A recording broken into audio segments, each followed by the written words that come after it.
As we call it today, I'm now with Garlan Gudger. Garlan, we just had a special called City Council meeting, 12 noon today. That's somewhat unusual. It was short. Tell us about the two resolutions. There's two resolutions that were on the City Council meeting. One was for a drug administration that we're also jumping into a lawsuit for opioids that has been overprescribed, and so most municipalities are going to also join into that lawsuit. The hospitals probably one of them, and the county being the other.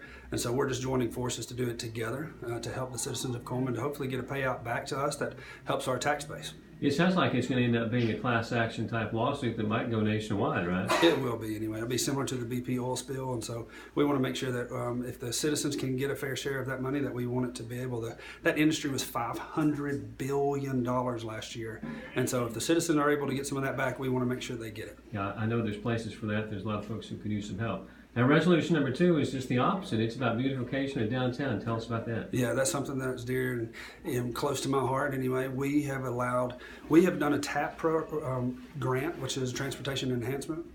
And all that is for, like you see on Highway 31, the lights, the streetscapes, everything matching as far as the trash receptacles and the benches.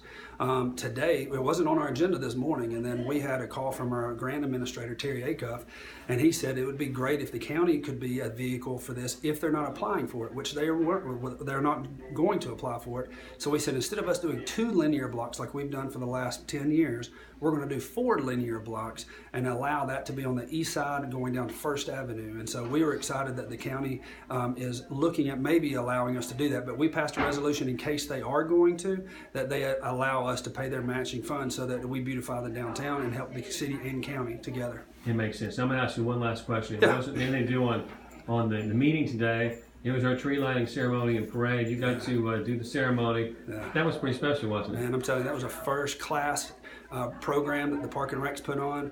The tree was magnificent. The lighting was magnificent. The kids were having fun. The parade was great. The downtown merchants had a good time. Everyone was busy and full, and hopefully got a lot of candy. So we all enjoyed it here in the city and the county, and everybody came together as one, and we had a good time. Now, I like to be the crowd size estimator. I had it between 5,000 and 6,000. What did the city have it at? We had it at 5,000, so 5,000. we were right there together. Yeah, it was fun. Well, Garlan, let you get back to work. Thanks for talking to me. Thanks for the interview. Appreciate you, Tim.